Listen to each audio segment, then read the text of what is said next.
बात ऐसी खबर की जो केंद्रीय कर्मचारियों और पेंशन धारकों के चेहरे पर मुस्कान लेकर आएगी। जी हां, 8वें वेतन आयोग की चर्चा जोरों पर है और खबर है कि इस बार सैलरी में 30 से 34% तक की बम्पर बढ़ोतरी हो सकती है। अगर आप भी सरकारी कर्मचारी हैं तो 8वें वेतन आयोग पर एम्बिट कैपिटल की रिपोर्ट जानकर आप खुश हो जाएंगे।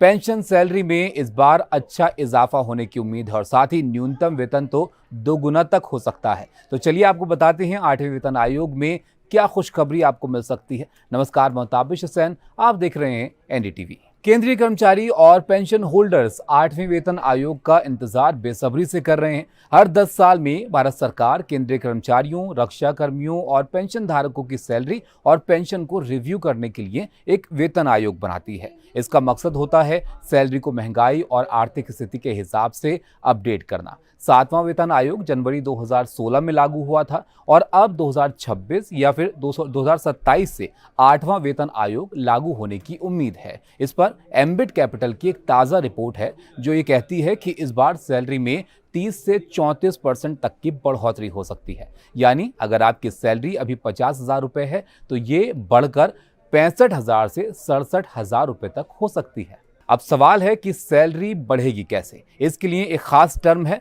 Fitment factor. ये एक तरह का गुणक है जिसे आपकी पुरानी बेसिक सैलरी से गुणा किया जाता है। मान लीजिए आपकी बेसिक सैलरी 20,000 रुपये है और फिटमेंट फैक्टर 2 है तो नई सैलरी होगी 20 गुणा 2 यानी 40,000 रुपये।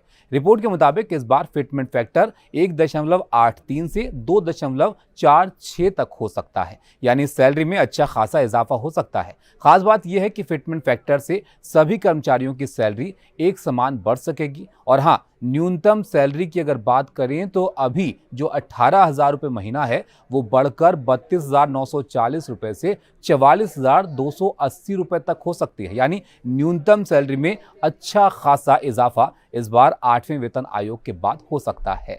सबसे निचले स्तर के जो कर्मचारी हैं उनको भी अब ज्यादा सैलरी मिलने की संभावना है। सैलरी तो बढ़ेगी लेकिन इसका असर सिर्फ कर्मचारियों तक सीमित नहीं रहेगा। सरकार को इस बढ़ोतरी के लिए करीब 1.8 लाख करोड़ रुपए का अतिरिक्त खर्च करना पड़ सकता है। ये रकम सरकारी खजाने पर बोझ तो डालेगी, लेकिन इसका दूसरा पहलू ये भी है कि जब सरकारी कर्मचारियों की सैलरी बढ़ेगी तो उनके पास ज्यादा पैसे होंगे और इससे बाजार में खरीदारी भी बढ़ेगी, डिमांड बढ़ेगी और प्रोडक्शन में भी तेजी आएगी। इसका सीधा असर देश की जीडीपी पर भी पड़ेगा और अर्थव्यवस्था को बूस्ट भी मिलेगा। यानी यह न सिर्फ कर्मचारियों के लिए अच्छी खबर है बल्कि पूरे देश के लिए अच्छी खबर हो सकती है। नमस्कार।